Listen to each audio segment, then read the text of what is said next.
আসসালামু আলাইকুম গাইস। সকাল সকাল বের হয়েছিলাম একটু হাঁটতে। দেখো কি সুন্দর কলমি ফুল ফুটে আছে, আমাদের বাংলাদেশের কলমি ফুল। আমি প্রথমে দেখে ভাবছিলাম যে না এমনি কিছু বা সৌন্দর্যের জন্য লাগাইছে, এখন দেখি যে না আসলে এটা একটা শাক। হাঁটতে হাঁটতে যখন সামনের দিকে গেলাম দেখি যে অনেকগুলা তিন ফল। ও কি দারুণ, কি বলবো, সেই পরে যাক ওগুলা দেখে করতে করতে পরে সামনের দিকে গিয়ে দেখি যে হাই আমার কমলা গাছ সবগুলা কমলা পড়ে গেছে, সবগুলা কমলা ঝরে গেছে। এরপরে একটা ফুল, কি আর বলি বলেন। সামনের দিকে পরে ভাবলাম যে দেখি বাকি ফলগুলো কেমন আছে, সবগুলো ঠিক আছে কিনা। পরে গিয়ে দেখি যে না আপেল গাছে আপেল আছে, ওই যে চায়না কমলা ওইগুলো আবার ধরতেছে নতুন করে, মাত্র কুড়িয়ে আসলো।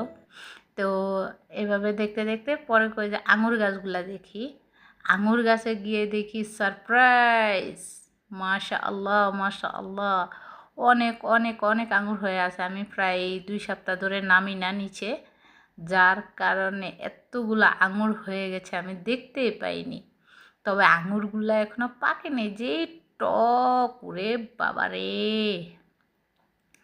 যে টক। এই পাতাগুলো দিয়েও এই দেশে ওরাগা দেওয়ালি বানায় সবাই, মানে অনেক মজা করে খায় এগুলো। সত্যি আমার কাছেও মজা লাগে, একটু টক টক লাগে তো মজা লাগে। তো আপনারা কে কে খাইছেন অবশ্যই কমেন্ট সেকশানে জানাবেন, আর কে কে জর্ডান থেকে আমার ভিডিওটা দেখছেন অবশ্যই আমাকে বলবেন। আমি এখানে আসি আজকে প্রায় 1.5 বছর হয়ে গেছে আলহামদুলিল্লাহ, আর কিছু মাস পরেই দেশে চলে যাব। তো সবাই আমার জন্য অনেক অনেক দোয়া ভালোবাসা রাখবেন।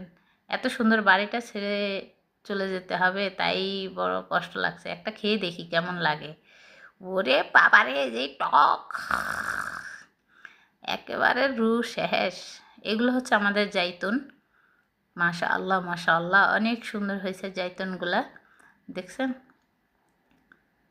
অনেকগুলা এখানে পরে বিছায়া থাকে, সব কিছু আছে। আমার এই বাড়িতে কি নাই, নিচে পাতা পরে মুড়মুড়ে হয়ে আছে।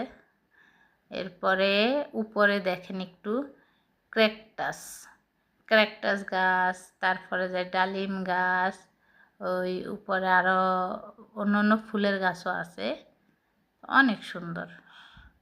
ক্র্যাকটাসে যে কাটা একবার দিলে বোঝা যাবে বছরে কয়দিন। তো সবাই অনেক অনেক ভালো থাকবেন, সুস্থ থাকবেন, আমার জন্য দোয়া করবেন। এই গাড়িগুলো সব আমার কফিলেদের, অ্যাপার্টমেন্টের লোকের। তো থ্যাংক ইউ সো মাচ, সবাই ভালো থাকবেন, সুস্থ থাকবেন, থ্যাংক ইউ।